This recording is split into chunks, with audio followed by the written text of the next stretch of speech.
Hey guys, JamesMCD Reviews here, and welcome back to Marvel Month. Today, I'm going to be talking about Guardians of the Galaxy Volume 2, the sequel to the 2014 smash hit directed by James Gunn. After a squabble with some gold people, our favorite bunch of a-holes crash land on a planet and come across an interesting discovery. They are encountered by a celestial named Ego, played by Kurt Russell, who claims to be Star-Lord's biological father. He brings them to a planet that is basically a paradise where you can make anything you want.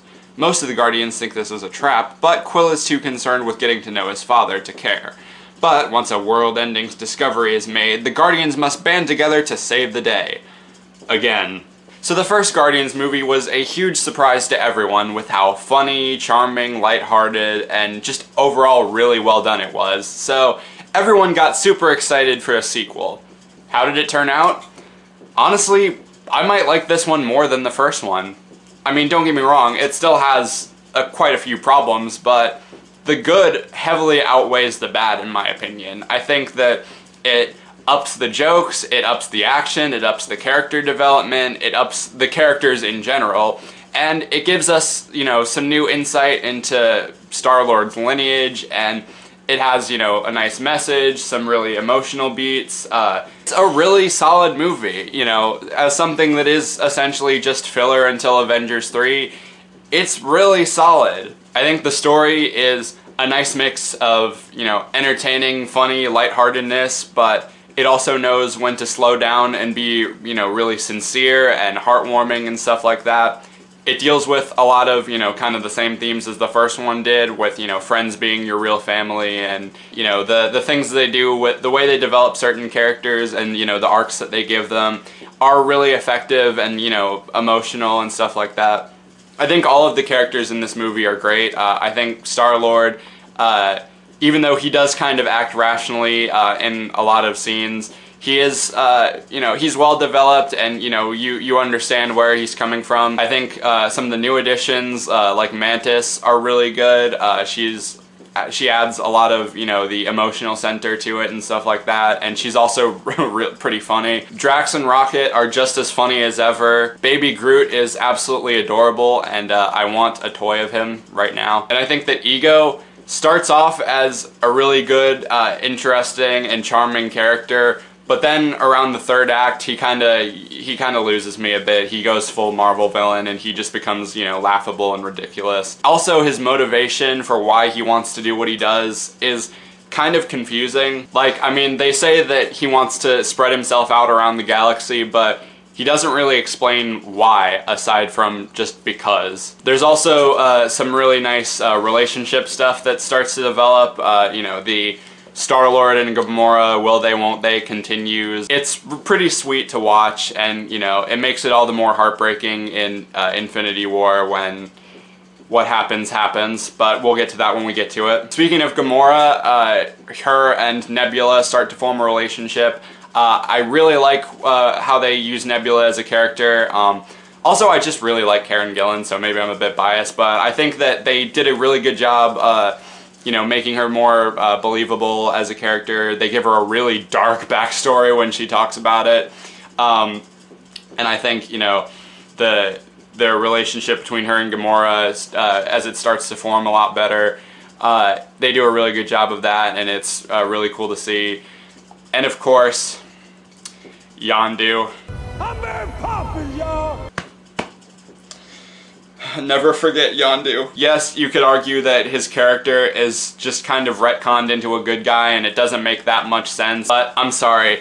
It was probably one of the best choices they could have made, because his character is arguably one of the best in the movie, and the way that he tries to redeem himself, it makes it all of the more, emotional and heartbreaking, and to some extent satisfying, when he's killed off in the third act, and it's really emotional and heartwarming, and it leads to probably one of the most beautiful scenes in any Marvel movie at the ending with the Ravager funeral and everything like that. I thought that was just great, and I thought Michael Rooker gave a really solid performance for a character that was more just kind of a side threat in the other movie. To come back and take on a bigger role like this, and make you care for a character that was, like I said, just kind of secondary in the first movie. it was really impressive. And then of course this scene was just awesome. Down there!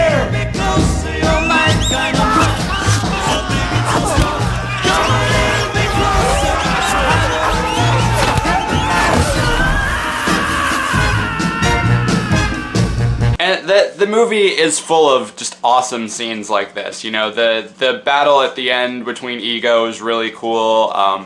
You know, the scene in the forest with the Ravagers and Rocket setting a bunch of traps and everything like that. The battle at the opening titles where, you know, like all the like crazy fight stuff is going on in the background and you just see Baby Groot dancing along to Mr. Blue Sky in the foreground, and it's just hilarious and adorable. And just the action overall is really great, and it's also a really funny movie, and as I said before, the movie does know how to walk the line between drama and comedy, and they both work surprisingly really well, and it doesn't go too overboard with the drama and doesn't go too overboard with the comedy. It's the perfect, you know, it's the perfect in between. Some things that I didn't really care about though, I didn't find the storyline with the Sovereign, the race of gold people, to be all that interesting.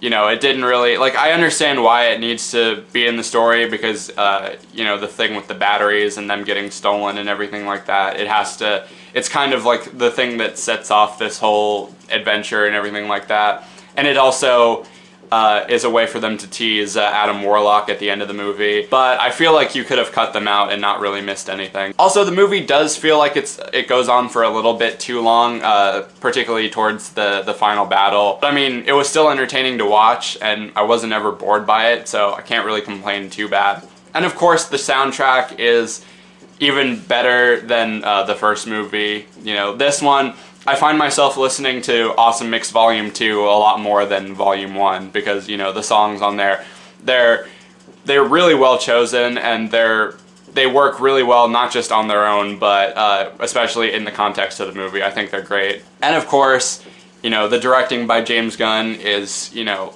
unmatched by any other director, except for maybe one. So yeah, Guardians 2, while it's by no means a perfect movie, is still really fun, really emotional, really action-packed, and, you know, just really good in-betweener for Avengers 3. So I'm going to give this one a 4 or possibly 4.5 out of 5. But anyway, that does it for this video. Let me know down in the comments what you thought of Guardians of the Galaxy Volume 2. If you saw it, how does it hold up after all these years? And which of the Guardians movies is your favorite? 1 or 2? Let me know down in the comments. And tune in tomorrow when I'll be taking a look at Spider-Man Homecoming. It's going to be a pretty intense one, so stay tuned for that. But apart from that, be sure to like, subscribe, ring the notification bell so you can stay up to date on when I'm posting. Follow me on all my social media.